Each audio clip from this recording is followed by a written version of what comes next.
Hello mga kahalaman! Welcome and welcome back sa aking munting channel. So, panibagong video na naman po ito. So, ito po ay mag-unboxing po tayo ng aking paglilipatan ng aking mga aglonema. Yan po. Kahapon po ito dumating. So, ngayon ko lang po yan kasi na-busy po ako kahapon. So, mga kahalaman, mga ka-garden, mga kaplantito, kung bago ka pa lang napadaan sa channel ko, please do like, share, at subscribe at i-click ang notification bell para updated ka sa bago kong upload na video. So, guys, ito po ay ang nabayaran ko po dito ay 314. So, ayan po. Ayan. Ang laman po nito ay 10 piraso. Sa halagang 314. Kasama na po dyan ang shipping fee. So, ayan po guys. Ilipat ko po dito ang aking mga kaunting variety ng aking aglonema. Dito ko po sila ililipat para naman maging uniform ang kanilang kulay ng kanilang mga pots. Ayan po guys. Manipis lang po siya. Ayan, manipis lang. Marami siyang butas. Okay na. Manipis lang po pero okay na. Tatagal naman po siguro ito ng 1 taon o mahigit. Basta hindi lang siya mababagsak. Kaya pag bumagsak siya, talagang butas yan talaga. Yan po dyan sa taas ang aking papalitan para magpare-parehas ng kulay nila. Ayan guys. Tapos, sa baba. Ito dito, hindi ko napapalitan kasi puti na ang pots nila. So, umpisa na tayo guys mag-repat.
resulta ng aking ginawa. Ayan.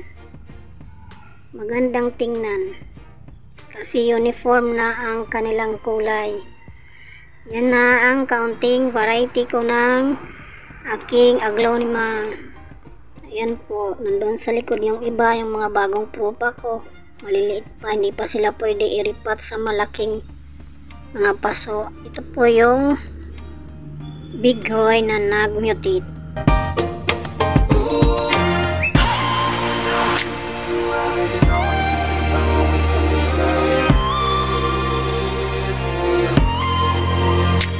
Yung may mga bago kasi naubos ng uod.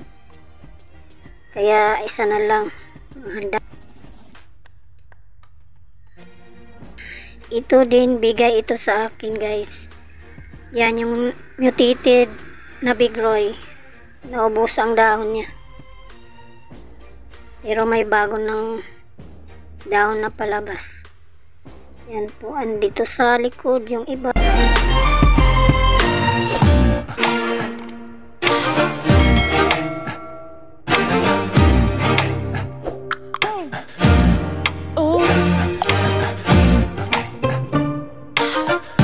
Yan po sila nakalagay kasi hindi yan dyan na arawan guys.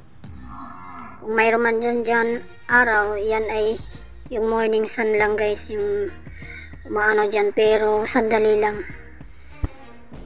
At ito dito sa taas, ito na sila. Maganda na ang kanilang mga pots, mga bagong pots. Ito yung mother ko na Big Roy. Yan, halos maubos lahat ng dahon niya.